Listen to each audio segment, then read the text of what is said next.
Bonjour à toutes et à tous, je suis Didier Mazier, je vous souhaite la bienvenue, je vous remercie pour votre fidélité à notre rendez-vous du lundi où on travaille sur des questions de graphisme. Et cette semaine, nous allons nous intéresser à un filtre qui avait disparu dans Photoshop, qui est le filtre d'éclairage. Alors ce filtre faisait partie de tout un panel d'outils qui étaient liés à la 3D, et comme la 3D a été abandonnée dans Photoshop, eh bien ce filtre a disparu, et franchement, je doute qu'il réapparaisse. J'ai fait des recherches pour voir s'il y avait des sociétés tierces qui auraient édité des plugins avec lesquels on aurait pu obtenir la même chose, et puis ma foi, ce n'est pas le cas. Alors, naturellement, nous avons travaillé et j'ai identifié une solution qui est peut-être pas forcément la meilleure, mais qui apporte quand même une satisfaction à la question qu'on se pose, c'est-à-dire comment amener un effet d'éclairage sur une scène. Alors avant de démarrer, je vais vous demander de mettre un pouce en l'air si la vidéo vous intéresse, de vous abonner, d'activer les notifications, et puis surtout de partager cette vidéo sur les réseaux sociaux où vous pouvez être présent. Donc vous envoyez un post avec un lien vers la vidéo et vous pouvez faire ça sur tous les réseaux, sur LinkedIn, sur Insta, sur Facebook, sur X, sur TikTok, Snapchat, Twitch, les boucles Telegram, des boucles WhatsApp et que sais-je encore.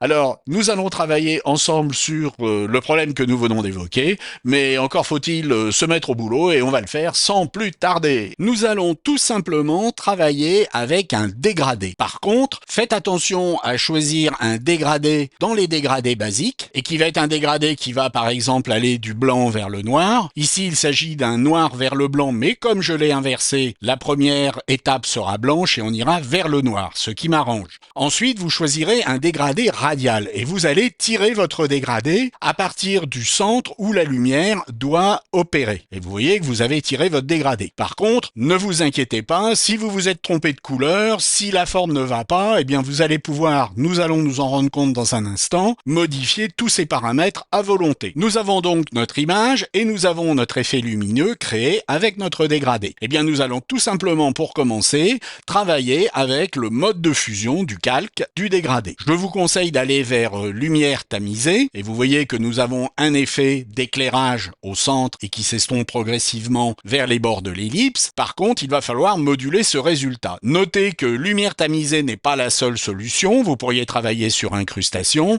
et vous pourriez également travailler en mode produit. Arrêtons-nous sur le mode produit car en fait, peu importe le mode, nous pourrons à tout moment le modifier. Alors ce qui va être intéressant maintenant, c'est que nous avons ici un dégradé et vous voyez que sur ce dégradé, il y a un certain nombre de poignées d'ancrage sur lesquelles on va pouvoir intervenir. Donc on peut notamment intervenir sur la forme globale, on peut intervenir sur l'ellipse ou le cercle, donc on peut resserrer l'ellipse et on peut ici écarter cette forme. Et bien entendu, on peut déplacer ce dégradé à volonté. On pourrait tenter de jouer sur l'opacité de ce dégradé. Le résultat ne serait pas mauvais, mais c'est pas tout à fait ce que l'on veut obtenir. Au lieu de cela, nous allons aller dans le panneau des propriétés avec toujours le calque de dégradé activé. Et vous voyez qu'il y a pas mal de réglages qui vont être très intéressants. Certains de ces réglages font doublon ici avec ce qui se passe sur le dégradé. Vous voyez que si par exemple je change la position de ce curseur, automatiquement elle se change également dans le panneau des propriétés. Donc on peut travailler à volonté soit sur le dégradé, soit ici. Donc nous pouvons assombrir ou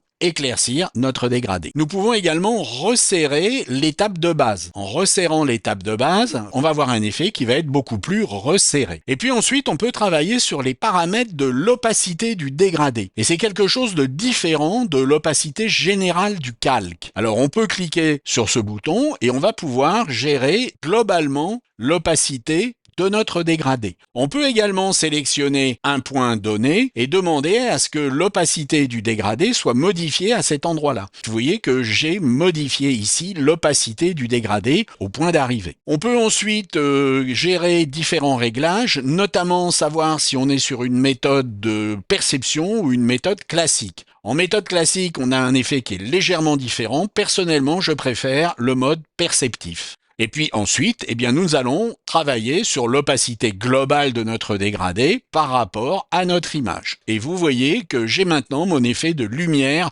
sur mon personnage. J'ai choisi un effet très atténué, mais vous pourriez tout à fait avoir un effet spot, voire projecteur de poursuite. Donc on obtient à peu près les mêmes résultats qu'avec l'ancien filtre d'éclairage. Par contre, il y a une limitation en ce sens que on ne va pouvoir placer ici qu'un seul dégradé. Alors on pourrait tricher en plaçant plusieurs dégradés et en positionnant ces dégradés à l'intérieur d'un groupe sur lequel on pourrait travailler l'opacité. Mais on est dans quelque chose qui serait quand même beaucoup plus compliqué que notre ancien filtre, dont nous continuerons bien entendu à nous lamenter de sa disparition. Alors évidemment, on n'a pas retrouvé toutes les fonctionnalités du filtre éclairage, notamment la possibilité d'avoir plusieurs sources lumineuses, mais on a quand même réussi à placer sur une image un effet d'éclairage que l'on peut régler tant au niveau de la luminosité que de l'étendue du spot lumineux. Alors j'espère que c'est quelque chose qui vous a intéressé, j'espère surtout que cela va vous être utile pour mettre en valeur certains éléments sur des images, et puis je vous dis à la prochaine fois. Au revoir.